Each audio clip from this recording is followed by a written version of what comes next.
আগরতলা ও উদয়পুরের বাস মালিকের মধ্যে বিরোধ চলছে। এবার শ্রমিকরাও তাতে জড়িয়েছেন। ভারতীয় মজদুর সংঘ অনুমোদিত পশ্চিম ত্রিপুরা বাস জিপ চালক সংঘের পক্ষ থেকে শনিবার এক সাংবাদিক সম্মেলন করা হয়। সেখানে শ্রমিকরা প্রয়োজনে কর্মবিরতির হুঁশিয়ারি দেন। তাদের বক্তব্য, উদয়পুরের বাস মালিক বিমল দেব, রাজু মজুমদার, পার্থ চক্রবর্তীর বাসগুলি আগরতলা থেকে উদয়পুর রোডে চলাচলের পারমিট নেই, অথচ তাদের বাসগুলি দীর্ঘদিন ধরে এই পথেই চলাচল করছে। আগে কি হয়েছে তা এখন দেখবে না পশ্চিম ত্রিপুরা বাস জিপ চালক সংঘ।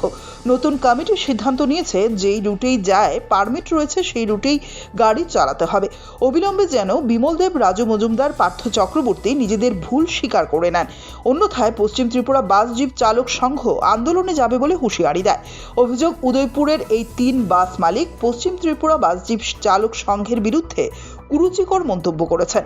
তাই এই 3 জন যদি আগামী 3 দিনের ভেতরে ক্ষমা না চায় তাহলে বৃহত্তর আন্দোলনে যাওয়ার হুঁশিয়ারি দেন তারা। এদিন নাগরজোলা কার্যালয়ে এই বিষয়ে বিস্তারিত বলেন পশ্চিম ত্রিপুরা নাগরজোলা বাস জিপ চালক সংঘের সাধারণ সম্পাদক আব্দুল হক। সঙ্গে ছিলেন সংগঠনের অন্যান্য কার্যকর্তারাও। উল্লেখ্য, দীর্ঘদিন ধরেই আগরতলা ও উদয়পুরের বাস মালিকদের মধ্যে একটা ঠান্ডা লড়াই চলছে। এই সমস্যার এখন কিভাবে সমাধান হয় সেটাই দেখার।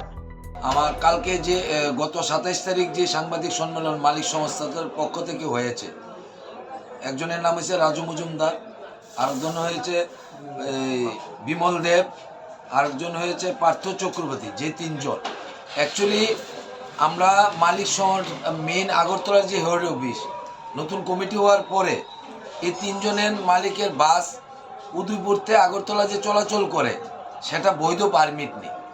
অ্যাকচুয়ালি পারমিট তারা বিভিন্ন জায়গা, যখন আমাদের নতুন কমিটি ওই তাদেরকে প্রতিবাদ করে, ওই প্রতিবাদ করার মাত্রই ওই কমিটি মানে না।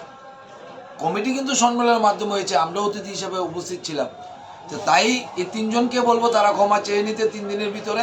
যদি তারা ক্ষমা না চায় আমরা আগামী দিন বৃহত্তর আন্দোলন যাব এবং পশ্চিম ত্রিপুরাতে আমরা কর্মবিরতিও নিতে পারি, সেটা আমাদের কমিটির সিদ্ধান্ত অনুযায়ী হবে। তাই আমি বিমল এবং পার্থ বা 3 জনকে বলবো তারা সাংবাদিকের মাধ্যমে যাতে ক্ষমা চেয়ে নেয় আমাদের ইউনিয়নের ব্যাপারে, যে উনারা বলেছে যে অ্যাপ্লিকেশন নেই। আর বাকি যে 3 গাড়ি নিয়ে সমস্যা তাদেরকে বলবো অতি সত্বর তারা মালিক সংগঠন বসে এই সমস্যা যাতে নিরসন করে। না হলে আমরা শ্রমিক সংগঠন আগামী দিন উদয়পুর হোক নাগরজোলা হোক আমরা আমাদের লাইন নিজে দায়িত্ব নিয়ে চলে আসবো। Bureau report, CNE TV.